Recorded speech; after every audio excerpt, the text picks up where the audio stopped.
সেই পাতানো নির্বাচন সত্যিকার যথার্থ এবং সত্য যে নির্বাচন, সেই নির্বাচনের দৃঢ় অঙ্গীকারবদ্ধ একটি দল। তো সেই দলের প্রস্তুতির কোনো ঘাটতি নেই, চূড়ান্ত প্রস্তুতি আছে। এবং তফসিল ঘোষণার সাথে সাথে বিএনপির আরও যে প্রস্তুতিগুলো থাকা দরকার, সেই প্রস্তুতিগুলো তখন নেওয়া শুরু করবে।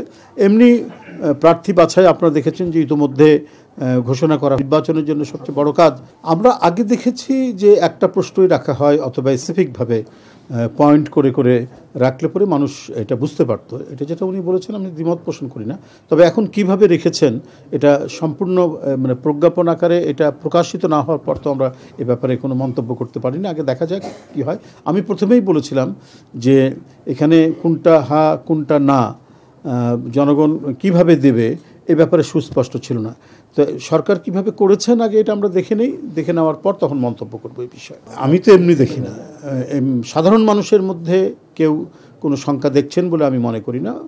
বাংলাদেশ জাতীয়তাবাদী দলও মনে করে না যে এই ব্যাপারে কোনো শঙ্কা আছে, কারণ মানুষের মধ্যে বহুদিন পর একটা অবাধ সুষ্ঠু নির্বাচন অংশগ্রহণ করার, নির্বাচনে যারা ভোটাররা ভোট দেওয়ার একটা আকাঙ্ক্ষা আছে, তাদের মধ্যে একটা উদ্দীপনা আছে, তারা একটা আনন্দমুখর পরিবেশে নির্বাচনে ভোট দিতে চায়।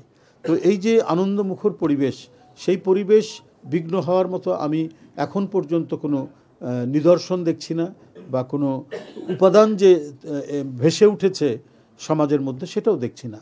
বরং একটি অবাধ সুষ্ঠু ইনক্লুসিভ নির্বাচন রমজানের আগেই অনুষ্ঠিত হবে, সে যেটির অঙ্গীকার সরকার করেছেন, এবং সেখানে প্রত্যেকটি ভোটার এবং রাজনৈতিক দল স্বতঃস্ফূর্তভাবে অংশগ্রহণ করবেন এ আমার দৃঢ় বিশ্বাস। নির্বাচনের প্রাক্কালে বিভিন্ন রাজনৈতিক দল তার রাজনৈতিক এজেন্ডা নিয়ে, ইস্তেহার নিয়ে মানুষের কাছে হাজির হবে। মানুষই বিবেচনা করবে যে কোন দলটির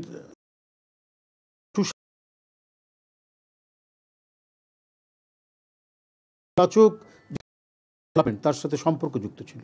আমাদের স্বাধীনতা যুদ্ধ, আমাদের গণতান্ত্রিক সংগ্রাম, 90 জুলাই, কোন দলটি মানে আদর্শের প্রশ্নে অবিচল থেকে তারা আদর্শ এবং মানুষের প্রতি যে অঙ্গীকার ভঙ্গ না করে তারা তাদের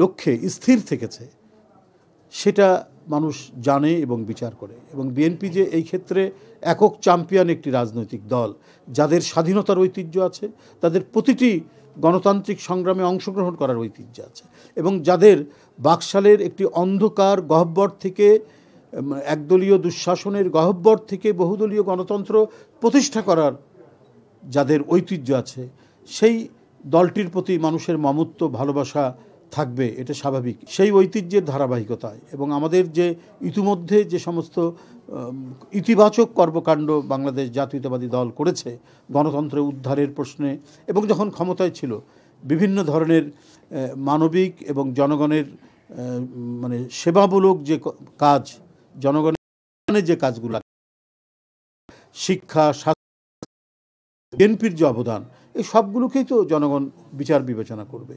বিচার বিবেচনা করে সেটিকে তারা তখন তাদের রায় দেবে যে কারা জনগণের সাথে থাকবে।